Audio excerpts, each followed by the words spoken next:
Agora eu quero falar com, já falei muitas vezes aqui, já falei para ela, sou fã dela, aquela que é a principal liderança da nova geração indígena, Auricélia Arapiun. Conheci à distância aqui pelos vídeos, né? Quando ela foi uma das principais líderes da ocupação da Secretaria da Educação lá no Pará, entre dezembro de 2024 e janeiro de 2025, na resistência contra a lei aprovada pela Assembleia Legislativa a mando do clã Barbalho, do Jader Barbalho, que extinguia a educação presencial em aldeias, quilombos e para a população ribeirinha, Vitória, dos povos indígenas. Depois via novamente lá na ocupação da ECO, da ECO, não, que é ECO, eu ia falar ECO 92, Maurão, tá mal, do evento de meio ambiente lá no Pará. Então, esqueci. E depois, novamente, na liderança da ocupação da Cargill e na resistência dos povos indígenas. E agora, lá na liderança, né, do ATL, Acampamento Terra Livre, em Brasília. Então, é grande alegria receber aqui a Auricélia Arapiun. Muito obrigado por ter vindo, Auricélia, tudo bem? Oi, Mauro, bom dia, tudo bem? Bom dia, obrigado por ter podido vir aqui. Eu te peguei, eu sei, você deve estar até com um aspecto cansado, que você deve ter chegado ontem, anteontem em Belém, vinda do ATL, que foi bem puxado. Obrigado, então, por ter atendido esse convite.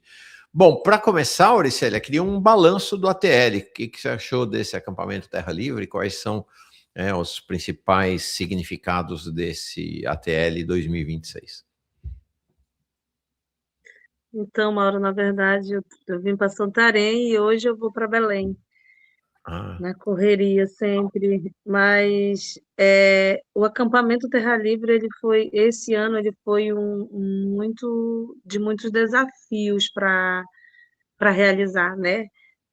15 dias antes a gente ainda estava, né, na dúvida se ia ser realizado ou não esse acampamento, porque há muitas dificuldades financeiras, né, no movimento indígena.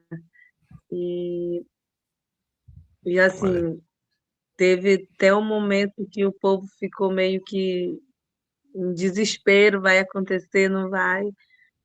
Mas nessa conjuntura toda que a gente vive, né, a importância de se ter o acampamento, a gente fala, vai acontecer, de um jeito ou de outro, esse acampamento ele precisa acontecer, os povos indígenas precisam estar mobilizados e num ano tão importante eleitoral, num ano, né, que a gente precisa levar nossas demandas, né, para o governo, um ano que a gente precisa marcar presença em Brasília, nós conseguimos realizar. E acho que só de realizar o acampamento Terra Livre com quantidade de parentes, né, mais de 7.000 parentes reunidos, já foi uma sim, vitória, já foi uma vitória sim. muito grande do movimento indígena. E agora, eu achei, de fato, eu tinha visto o do ano passado, me pareceu realmente foi mais difícil a organização. Eu achei que foi bastante vigoroso o acampamento Terra Livre e com uma assertividade. Bom, e vocês sofreram mais uma vez, né? Todo acampamento Terra Livre é a mesma coisa, de um jeito ou de outro, tem repressão das forças da Polícia Militar, no caso das polícia do Supremo, da polícia da Legislativa, de uma maneira geral, a repressão. E dessa vez houve repressão, me parece que principalmente por conta da oposição, da mobilização de vocês contra a Ferrogrão, né?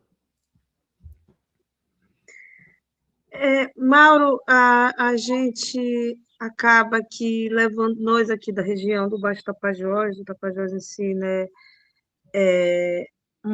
a gente sempre diz, a gente não vai gastar tempo, dinheiro, numa viagem longa, como é feita a viagem daqui para chegar em Brasília, com 5 ônibus, né, mobilizados com pessoas, de quase 300 pessoas dos 14 povos aqui da região do Baixo Tapajós. para a gente ir só numa manifestação na rua ou participar de discussão sem não fazer atos concretos, né? Uhum. E ano passado nós ultrapassamos as barreiras do Congresso Nacional, houve violência policial. Foi nós do Baixo Tapajós que estávamos à frente daquele ato, né? Houve Eu inclusive lembro. muitas críticas do próprio movimento indígena, porque não estaria na programação, não teria sido acordado com eles. Nós fizemos a primeira marcha, nós fomos à frente da primeira marcha, fizemos uma manifestação, né, com apoio de outras organizações. A própria PIB decidiu que o Baixo Tapajós faria a frente da marcha, da primeira marcha contra o Congresso Inimigo dos Povos Indígenas. E de lá nós fomos fomos para o anexo 2 da Câmara dos Deputados, onde nós fechamos e passou a tarde inteira Isso. fechada por conta de uma audiência que aconteceria na Comissão de Portos, né, sobre as hidrovias, né, porque a gente venceu o decreto, mas o Congresso Nacional eles continuam mais que nunca mobilizados agora para a privatização dos rios, né? Eles não se o agronegócio, os inimigos no Congresso, mesmo dentro do governo, não se contentaram com a revogação do decreto 2.600. E a gente conseguiu fazer o cancelamento dessa audiência, né? Nessa audiência estariam vários governadores, várias organizações, entidades ligadas ao agronegócio e teria participação apenas de 2 lideranças indígenas. Uhum. E isso nos indignou também, né? Então, a gente fez um ato lá na frente do anexo 2, depois da marcha, e no outro dia já era o julgamento da Ferrogrão, não foi para o plenário, a gente fez manifestações também em frente no dia 8, né, lá na frente do STF, e no dia 9, que era a outra marcha do acampamento Terra Livre, nós iríamos junto com os parentes todos na marcha, só que não daria tempo de a gente chegar no STF para a gente acompanhar o julgamento da Ferrogrão. Sim. E por isso nós tivemos que correr, ir na frente da marcha, e nós sofremos violência policial do início ao fim. Ainda na primeira marcha do dia 7, nós sofremos violência policial. Na segunda marcha, sofremos violência policial. Né? Foi bem difícil para a gente conseguir chegar, né? E com as críticas também do próprio movimento indígena, achando que a gente queria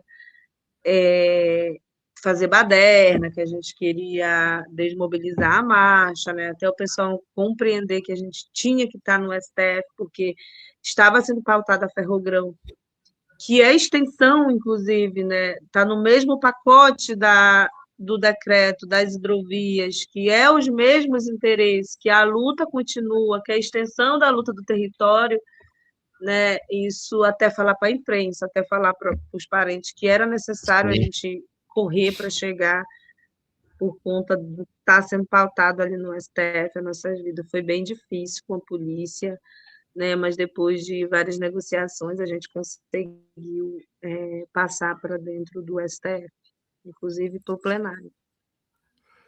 Agora, você traz uma questão realmente parece bastante relevante que o movimento indígena de vocês lá do Baixo Tapajós tenha anotado, é que não são iniciativas isoladas, né? O ferrogrão, a privatização dos rios, isso tudo faz parte desse processo do que eles chamam de Arco Norte, que é criar um corredor para exportar milho, soja, gado e minério para a Europa, para a China, enfim, para o resto do planeta e destruir a Amazônia, né? A gente tem que se atentar muito. Eu falava isso, inclusive, num seminário que teve sobre mineração no Congresso Nacional, o Mauro, para os parentes que estavam lá, porque nós estamos sob ameaça desse Congresso, né, do Senado, que tem o GT de mineração para liberar a mineração em terras indígenas, o próprio STF. Acho que o movimento indígena precisa se atentar mais, sabe? Eu acho que a gente tem que parar de ser negociador, se a gente quer defender mesmo nosso território, a gente tem que ir para o enfrentamento mesmo, não dá para a gente ficar nessa diplomacia o tempo todo. Falava para os parentes que se o ferrogrão passasse no STF, que não foi ainda para julgamento, no território ele não passará. E porque a gente vai estar mobilizado, né? Acho que a nossa luta em revogar em 2 anos 2 leis importantes, uma federal e uma estadual, deveria ser exemplo para os parentes de que a gente não pode aceitar tudo que eles estão fazendo com nossas vidas. A gente não pode aceitar as canetas deles, a gente não pode aceitar que eles usem o poder do Congresso, do STF, do Executivo, Sim. para fazer o que bem entenderem com nossas vidas, sem o nosso consentimento, sabe? E a gente vai muito mesmo nessa perspectiva de estar preparado para enfrentar, porque nessa conjuntura que a gente está, a gente não tem como confiar muito, né? Sim. Não, e a história recente do. Eu digo aqui, Auricélia, né? O que você falou, o movimento indígena, ele tem divisões, não sem ilusões, né? De que é uma coisa só, uma grande família. Você tem indígenas que são governistas, você tem indígenas, setores do movimento indígena que são de direita, até bolsonaristas, e tem, eu digo, você e outras lideranças que são do que eu chamaria da esquerda radical do movimento indígena, né? Que não tem conversa, vai defender. E vocês têm mostrado ao país que uma política de enfrentamento é necessária. Vocês fizeram isso lá na SEDUC, vocês fizeram isso na Cargill, né? Está sendo feito isso em Altamira, que é sem o enfrentamento a derrota é certa. Com o enfrentamento, não necessariamente vai vencer, mas tem alguma chance de vencer, né, Auricélia? Uhum. Exatamente, assim, Mauro, porque acho que a carta final do ATL, por exemplo, ela foi muito bem esclarecida, né? Eu acho que esse grande encontro dos povos indígenas, de espiritualidade, de tradições, de cultura, de problemas compartilhados, né? Acho que as discussões nas tendas sempre muito participativa de construções, eu acho que até ela é muito isso, construções. Agora, né, a decepção de não receber nenhuma entrega do governo, sabe? No ano eleitoral tão importante, e o governo não fazer nenhuma entrega durante o ATL, isso foi decepcionante para nós, né? A gente espera que ainda nesse mês a gente consiga receber entregas do governo federal, mas a gente estava esperando, por exemplo, demarcações de terra, a gente estava esperando declarações de terra, homologação de terra, né? E outras políticas públicas que deveriam ser entregues e que não foram entregues. Então, isso deixou a gente muito frustrados nesse acampamento, né? Agora, a luta, a resistência, né? Mesmo com todas as dificuldades financeiras dos parentes estarem ali, a gente avançou e deixamos o recado. Eu acho que o recado a primeira marcha foi um recado dado ao Congresso Inimigo dos Povos Indígenas, né, para dizer, ó, a gente permanece vigilante, nós permanecemos mobilizados.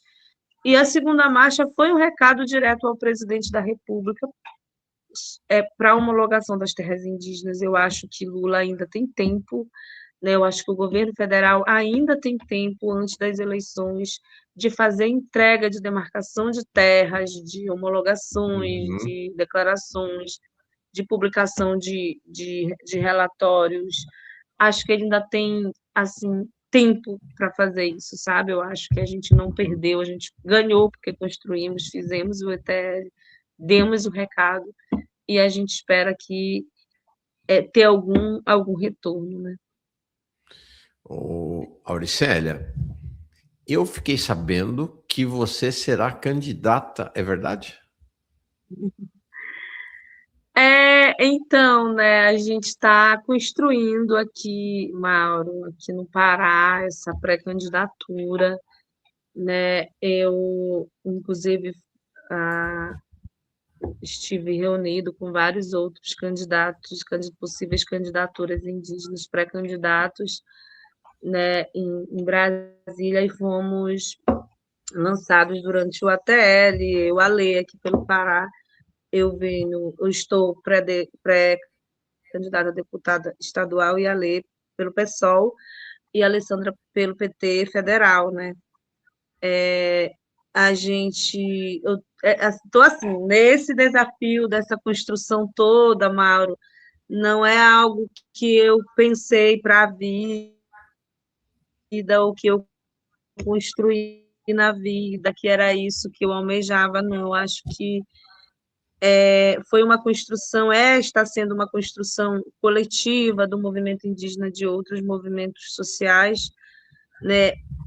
Mas é um desafio mesmo, porque a gente é acostumado a estar no dia a dia da luta, né? Tá por aí ocupando o BR, tá fazendo manifestação, tá indo direto ao enfrentamento na defesa dos direitos dos povos indígenas, das populações tradicionais. Agora estou ainda, né, digerindo, mas de qualquer forma também, né, nessa perspectiva e agradecer também a confiança nas pessoas que têm me procurado para fortalecer a pré-candidatura e dizer que sou um nome que representaria muita gente nesse estado. Então, essa ocupação de espaço, né, a gente sempre criticou muito do lado de fora, mas eu acho que chegou a vez dos povos Sim. indígenas, e por que não não me lançar a esse desafio, né?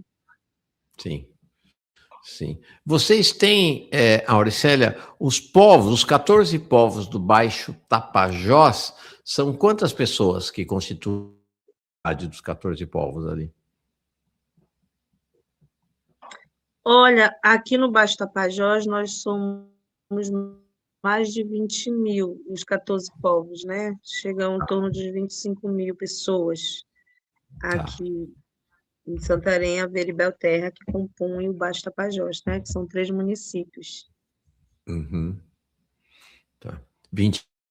Agora, você tem uma inserção para além do Baixo Tapajós em todo o Pará, né? Uma eventual candidatura tua, imagino que teria apoio e voto em todo o estado do Pará, né?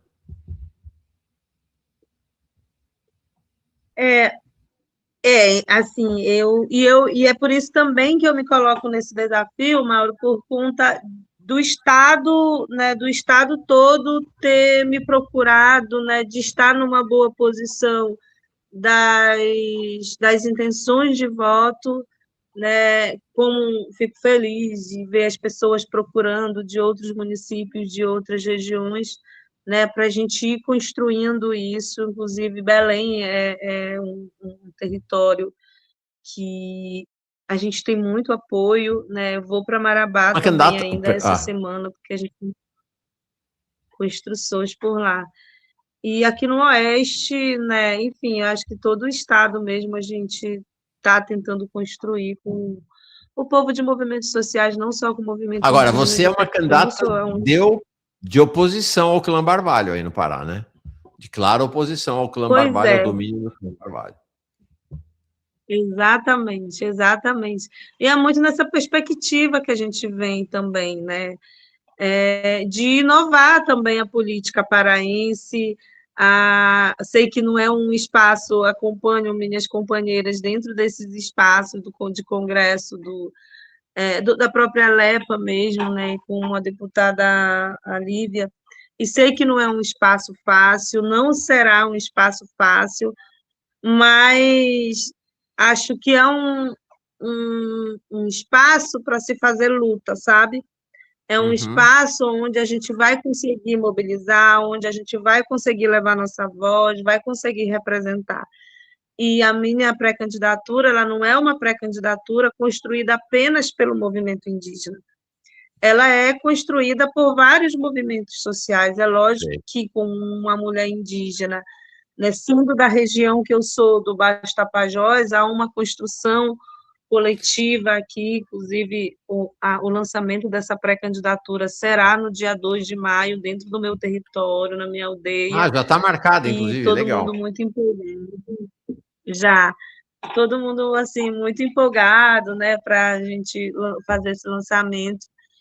E também nessa concordância de união e de fortalecimento com as candidaturas indígenas dos outros estados do Brasil, nessa construção toda que a gente vem fazendo, né? E eu não sei nada, eu nunca estive nesse lugar, eu nunca, é um desafio de tudo, assim, né? Como que constrói tudo isso, você tem que estar para um lado, estar para o outro, e vai ser. Eu já sou acostumada a andar muito, né? Mas na política partidária é a primeira vez, é difícil, é diferente, você tem que incidir dentro do próprio partido, né? Não é porque é um partido de esquerda que todo mundo ali concorda com a sua, não é, os partidos são a mesma coisa, para ser candidatura prioritária ali tem que ter, assim, né? Sou acostumada num outro rumo, num outro lugar de fala, num outro lugar de luta, não nesse, e às vezes dá vontade sim de desistir, né? Mas aí, ao mesmo tempo que você pensa em desistir, eu penso, pô, mas muita gente está com muita esperança, tem muita gente que aposta e acredita, então se é esse o caminho que eu devo seguir agora, vamos lá. Perfeito. Vamos lá. Ó, vamos então combinar o seguinte, do meu lado aqui. Dia 2 de maio, então, o lançamento da sua candidatura lá no território, né, do Baixo Tapajós. Se houver possibilidade, fica já esse pedido para você. Você nem está eleito, eu já estou te pedindo coisa. Fica o pedido de a gente transmitir aqui no dia seguinte o vídeo do evento do lançamento da sua candidatura. Faço questão aqui de transmitir esse vídeo e ir acompanhando a sua candidatura. Acho que é uma candidatura muito exemplar do pensamento sobre a Revolução Brasileira, a revolução liderada pelos povos indígenas aqui no país, viu? E você é uma das principais lideranças.